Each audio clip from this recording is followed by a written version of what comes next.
Estamos em julho e fazem 4 meses ou vai fazer 4 meses? Abril, maio, junho, julho vai fazer. Estamos em julho, estamos próximos de fazer 4 meses de um isolamento social que a gente sabe que não tá acontecendo nesse país. Mas a questão não é essa no vídeo de hoje. Hoje a gente vai falar como é que vem sendo essa modalidade remota de educação que insistem a chamar de EAD. aqui no Brasil. Ai, desculpa, gente, é que eu acabei dormindo aqui, sabe? Essa é a minha sexta aula de hoje, eu tô assim, eu não aguento mais ouvir voz de ninguém, eu tô com muita dor de cabeça. Pode entrar, meu nome é Friday. Eu esqueci, peraí.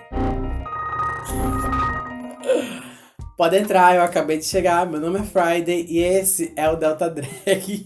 E eu esqueci qual era o bordão.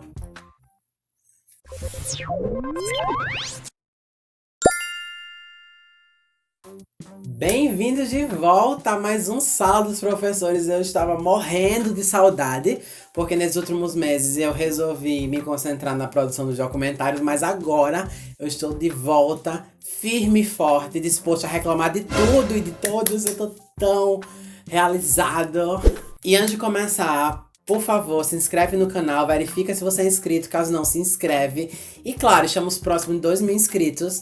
E você pode nos ajudar, convida uma pessoa próxima a você. Isso vai fazer toda a diferença, a gente vai cada dia mais crescer e espalhar nossa mensagem.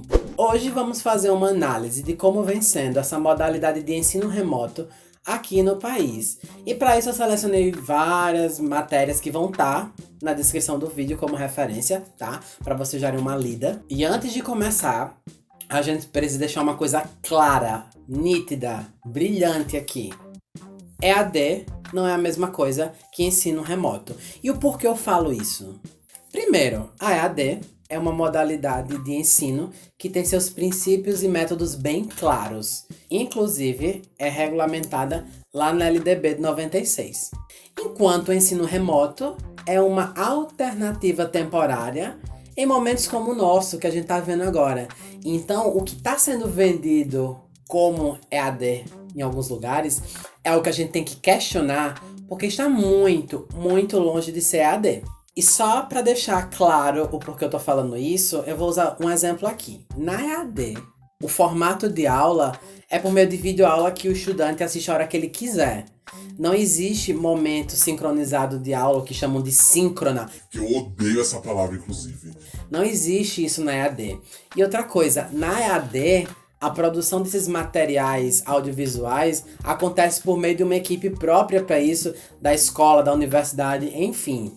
E na modalidade remota, a gente sabe que em algumas instituições públicas e privadas vem acontecendo momentos de aulas síncronas, ou seja, ao vivo, o professor está em contato com os estudantes. Mas eu sei que também existem casos de professores que estão disponibilizando vídeos para os estudantes assistirem a hora que eles precisarem. Então, vejam só, nessa modalidade remota, o professor tem que virar editor de vídeos, roteirista, enfim, coisas que na modalidade de EAD não acontecem.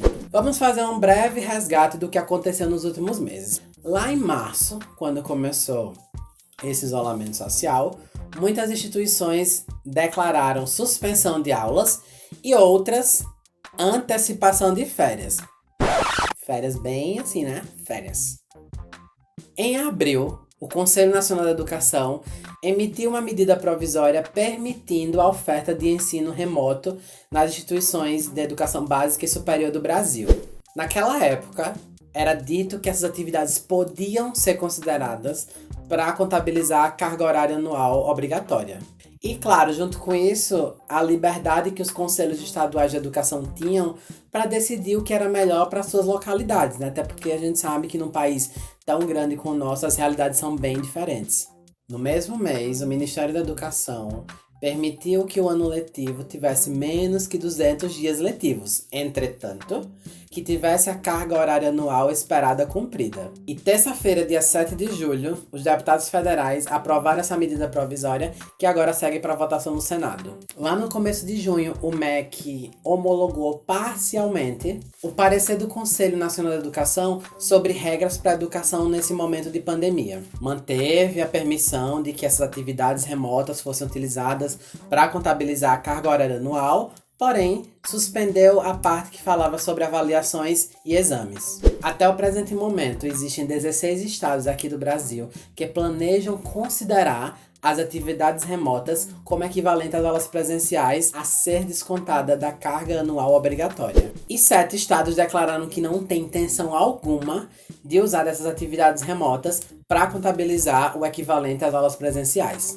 E como estratégia para compensar a carga horária desse ano perdida e atrasada, a recomendação que se tem é de usar sábados, horários estendidos, assim como as férias escolares. E assim, eu falo rindo porque eu não entendo esse desespero de correr contra o tempo, mas enfim. No mesmo documento, é dito que as escolas devem levar em consideração as peculiaridades locais, o contexto da comunidade, os estudantes, enfim, para evitar a evasão escolar e principalmente para não acentuar as desigualdades sociais. Para mim é bem claro, se não quisessem aumentar as desigualdades sociais, não tinha nem começado isso, mas enfim. Não, tá não. Tá sem áudio. Tá sem áudio, ninguém consegue lhe ouvir. Bem, e como é que vem sendo o ensino remoto até então aqui no Brasil? Vem sendo uma loucura, né? Porque cada estado, cada cidade vem fazendo de uma forma, não existe um padrão até então, porque é remoto, ninguém sabe o que fazer, então fica aquela loucura. Em termos de números, eu peguei alguns dados aqui para vocês. Em São Paulo, metade dos alunos não vem acessando as aulas à distância pela internet. No Espírito Santo e no Acre, 30% dos estudantes não estão acompanhando as aulas. Em Pernambuco, 25%, Maranhão, 21% e no Rio de Janeiro, 20%. Eu tenho inúmeras questões com esse número porque eu estou em escola e claro que minha realidade ela não reflete a do Brasil todo. Mas é um tanto que estranho escutar de outros colegas que, ao passo que as semanas foram passando e as atividades continuaram, o número de alunos engajados diminuiu. Então, dados bem questionáveis esse e seguem aqui na descrição do vídeo as fontes.